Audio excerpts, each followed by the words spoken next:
7 shadow traps every dark chosen uns must beat to escape the matrix. There's a reason why only a few ever truly escape the matrix. I'm not talking about the digital simulation idea that's making the rounds online. I'm talking about the deeper, older, more sinister matrix, the energetic grid of programming that locks your soul into predictable loops. This matrix doesn't care if you meditate. It doesn't care if you chant, journal, or even awaken your third eye.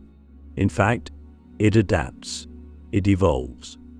And for the dark chosen ons, the 1% who were born with a frequency that threatens the architecture of it, all, the matrix doesn't just try to suppress you. It tries to seduce you. That's why the most dangerous traps are not the visible ones. They're the ones that wear spiritual masks. And if you don't know how to spot them, you'll mistake your prison for progress, your illusion for liberation, your shadow for purpose. The first trap is what I call the enlightenment fixation. It's the belief that awakening is an endpoint, that once you reach a certain level of awareness, everything just gets easier. But here's the truth. Awakening doesn't solve your life. It complicates it. It breaks your attachments. It strips your identity. It burns all the soft illusions you once curled yourself into for comfort. And if you're not ready for that fire, you'll chase peak experiences instead. You'll hop from plant medicine to energy healing to guru after guru, not because you're evolving, but because you're addicted to escape. This trap is shadow in disguise. It says, keep climbing, while subtly whispering, don't stop to integrate. And so you become a spiritual tourist, always seeking, never arriving. The Matrix loves this, because it keeps you busy while ensuring you never go deep enough to dismantle your inner architecture. Click subscribe to this channel to get more profound spiritual lesson. The second trap is spiritual bypass, and it's lethal because it feels like love. It feels like forgiveness. It feels like peace, but it's hollow. It's the mindset that says everything happens for a reason while suppressing grief. It says send them love and light instead of setting boundaries. It says you're just projecting when you're actually being violated. Bypass is the Matrix's favorite weapon against the dark chosen ons because we feel everything. And if we don't have the tools to process the depth, we'll default to numbing it with new age positivity. But real liberation doesn't look like constant peace. It looks like emotional fluency. It looks like rage that's alchemized into clarity, grief that transforms into compassion, fear that becomes fuel for intuition.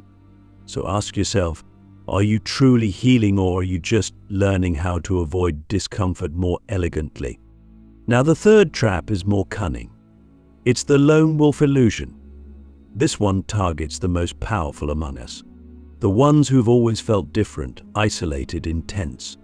It tells you that no one can understand you, that your path is too unique, too heavy, too complex, so you withdraw. You become hyper-independent. You convince yourself that solitude is strength. But here's the secret.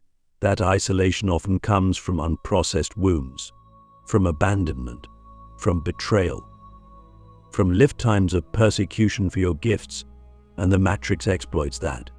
It wants you alone, because a connected dark chosen one, that's a revolution. But a lonely one, that's a containment. Real power isn't about walking alone. It's about walking with others without losing your truth. It's about creating energetic alliances that amplify your mission, not dilute your essence. So, if you've been telling yourself, I don't need anyone, ask, is that empowerment or is that protection? The fourth shadow trap is identity attachment. This one is subtle, and it often shows up after you've had your first awakening. You start to build a new identity around your gifts. You become the healer, the psychic, the mystic, the oracle. And at first it feels expansive, but over time you start to depend on that role.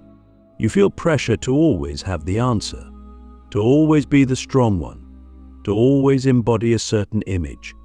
And that's when the trap snaps shut, because now your growth is limited by your label. You're no longer evolving, you're performing. You've traded one mask for another, except this one gets applause.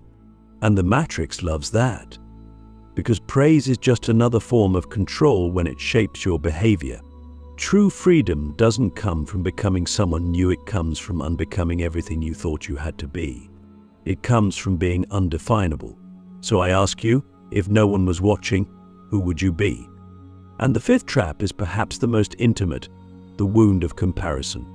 This one sneaks in through social media, through spiritual communities, through conversations where everyone is sharing their manifestations, their downloads, their breakthroughs. And you start to wonder, am I doing enough? Am I behind? Why is everyone else so clear, so gifted, so ascended? But comparison is a distortion of perception. It flattens the soul's journey into a highlight reel. It turns your sacred, non-linear process into a competition. But here's the truth: you are not late. You are not broken. You are exactly where your soul needs to be to activate your next code. And the moment you stop measuring your evolution by another's path, you activate your unique frequency. That's what the Matrix fears most souls who are unapologetically themselves, because they can't be predicted. They can't be controlled. They become quantum disruptors of the system. The sixth shadow trap is false light leadership. This one is dangerous because it hides behind charisma, beauty, and polished delivery. It shows up in the form of teachers, coaches, influencers who speak truth but don't live it, who teach freedom but project control, who preach embodiment but are addicted to validation. And if you're not discerning, you'll hand them your power. You'll let their confidence override your intuition. But real leadership doesn't demand followers. It awakens sovereignty. It reminds you that you are your own authority, that your soul is your compass. So ask yourself, who have I placed above me and why? And finally, the seventh trap is the most insidious. It's the fear of darkness itself. The belief that your shadow makes you less divine. That your rage, your lust, your grief, your chaos are weaknesses to be overcome. But the truth is, your power has always lived in the places you were taught to hide. When you shame your darkness, you fragment your soul. You exile the very parts that hold your wildest magic. And that's exactly what the Matrix wants, a population of fragmented beings terrified of their own fire. But when you reclaim it, when you walk into your own underworld and say, I'm not afraid of you anymore, that's when you become uncontainable. The mirror that devours, how the ego hijacks enlightenment in disguise. There comes a moment on the path where the spiritual journey no longer feels like ascension, it feels like disintegration. The highs become quieter. The downloads slow. The synchronicities fade. And you're left staring into a strange kind of silence that feels more like death than awakening. This is where most turn back. But those who are truly marked, who carry the blueprint of the dark chosen one, will recognize this moment for what it truly is, the arrival of the mirror that devours. This is not a normal mirror. This is not reflection as clarity. It is reflection as revelation. What it shows you is not your beauty, not your progress, not your light, but your delusion. And the first delusion it reveals is how deeply our ego can disguise itself as enlightenment. The ego doesn't disappear just because you've awakened. It gets smarter. It changes costumes. It starts using your own spiritual vocabulary to protect itself. It says things like, I've transcended that, when actually you've just learned how to suppress it with prettier language. It says, I'm embodying my higher self, when what you're really doing is performing a role that gets you praise and makes you feel in control. The ego learns to mimic intuition. It learns to sound like truth. It learns to pose as the soul. This is the most dangerous stage of the path because it feels like mastery. You think you're evolving, but what's actually happening is that your ego is building a fortress around your growth, and the more people applaud you for it, the harder it becomes to see. So how do you know when this is happening? One sign is this: you stop being curious. You stop asking real questions. You begin to feel like you have to know. You start giving advice instead of sitting in mystery. You start speaking in absolutes. You become allergic to being wrong. And worst of all, you start hiding your messiness not just from others, but from yourself. You think, I have to hold a certain frequency, so you don't allow yourself to be human. You stop crying. You stop questioning. You stop being real. And that's when the ego wins. Because the moment you believe that your humanity is a threat to your divinity, you've stepped into the most seductive trap of all. This mirror, the one that devours, is not here to punish you. It's not here to shame you. It's here to free you. But freedom doesn't look like light when it arrives. It looks like breakdown. It looks like identity death. It looks like everything you thought you were being peeled away until what's left is raw essence. Not a role, not a teacher, not a healer, just you, bare, unfiltered, and deeply uncomfortable. Because now you don't know what to call yourself. You don't know what to offer. You don't know who you are without your gifts, without your path, without your image. This is what the ancient mystics meant when they talked about the dark night of the soul. Not depression, not despair, dissolution. And here's the paradox: the more you resist this stage, the longer it lasts. The more you try to rebuild an identity from the ruins, the more you trap yourself in a spiritual loop. But if you can sit in the ashes, if you can surrender to the not knowing, the emptiness, the ego death, you'll find something underneath it all that cannot be named. A presence, a power, a truth that doesn't speak in words but in being. And once that truth anchors in you, everything changes. Because now you don't lead from performance. You lead from presence. You don't teach because you want to be seen, you teach because you can't not. You don't use your gifts to prove your worth. You use them because they're what you are. But this stage also comes with a choice, a deeper one than most realize. And the choice is this: will you let go of who you thought you were completely? Will you stop clinging to the image of the awakened one, even if it means fading into obscurity? Even if it means people misunderstand you? Even if it means losing the respect you built on a false identity? Because if you say yes to that, if you let the mirror devour what isn't real, what you'll find on the other side isn't a better version of you. It's the realest version. And here's the kicker: once you reach this point, you become invisible to the matrix. Because it cannot track authenticity. It can track personas. It can track algorithms. It can track archetypes. But it cannot predict or contain a soul who has nothing to prove and nothing to protect. That's the real escape. Not just breaking out of the system, but becoming unreadable by it. You stop broadcasting the frequencies it feeds on, like fear, scarcity, comparison, performance. And you start emanating something else entirely: sovereign presence. That's when reality bends. That's when timelines move. That's when the matrix starts glitching around you, because you're no longer playing its game. So ask yourself now, deeply, honestly, what part of your current identity is still rooted in performance? What part of you still needs to be seen a certain way in order to feel safe, loved, or valid? And are you willing to let that part die, not because it's wrong, but because it's in the way of who you're becoming? This is the work. This is the fire. This is the mirror that devours. The soul hacker's loop, escaping the infinite reset of false awakening. There's something no one warned you about on the spiritual path. Awakening can become a trap.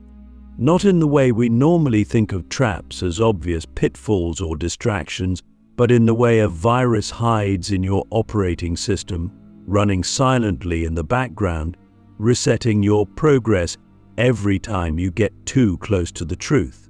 I call it the soul hacker's loop. It's the invisible cycle that keeps even the most devoted seekers spinning in circles.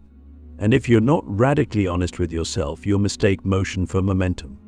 You'll think you're ascending, evolving, expanding, but you're just re-entering the same loop under a different costume. And the matrix, it doesn't even have to work hard to keep you there. Because once the loop activates, you become the one maintaining your own prison, thinking it's a temple. This loop begins subtly. You have a breakthrough, an insight, an awakening, a powerful shift. It feels like freedom, and for a while it is. You feel lighter, you understand more. You change your habits, you speak differently, you start sharing your truth. But over time, the energy plateaus, the spark fades, the clarity dulls, and instead of going deeper, you start chasing that same high. You start recreating the same conditions that gave you the shift in the first place.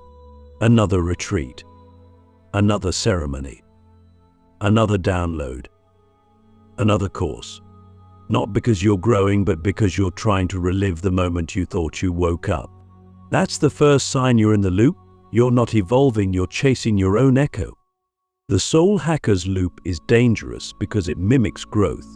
It's a spiritual placebo. You feel like something is happening, but nothing is changing at the root level. Your triggers remain. Your patterns persist. Your relationships repeat. And yet, because you've decorated your life with the aesthetics of awakening crystals, affirmations, sacred geometry, a curated Instagram feed, you look like someone who's free. But inside, you're still reacting from the same wounds. You're still afraid of being abandoned. You're still needing to be seen. You're still outsourcing your worth to how well you perform your spiritual identity. And the saddest part, you might not even realize it because the matrix has taught you that being on the path is enough. But being on the path isn't freedom. Becoming the path is. To escape this loop, you must be willing to question even your most sacred beliefs. You have to dismantle the very tools that got you here. You have to ask, what part of my practice is still rooted in control? What part of my progress is about appearances? What am I still afraid to feel, to face, to lose? Because the real awakening doesn't come from stacking more information or achieving higher vibrations. It comes from radical subtraction. From peeling away every layer of illusion, even the beautiful ones. Especially the beautiful ones. Because false light is more dangerous than darkness. You can't mistake darkness for enlightenment. But false light, that will have you preaching love while bypassing your own shadow. That will have you talking about unity while secretly judging those who aren't as conscious. That will have you looping forever thinking you're ascending when really you're being reset. True awakening is terrifying. It destroys comfort. It disrupts identity.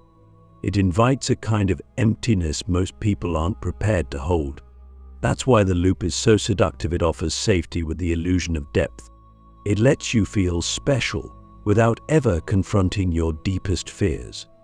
But if you want out, truly out, you have to break the cycle of chasing experiences and start committing to embodiment.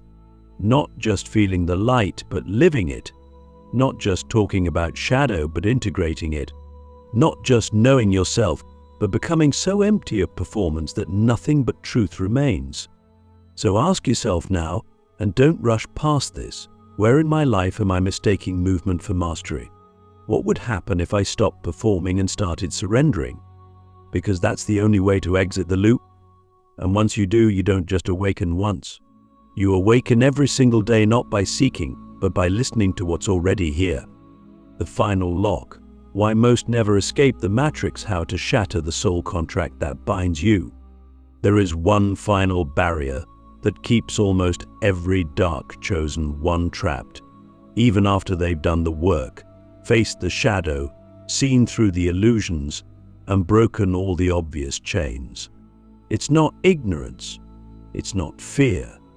It's not even ego. It's agreement.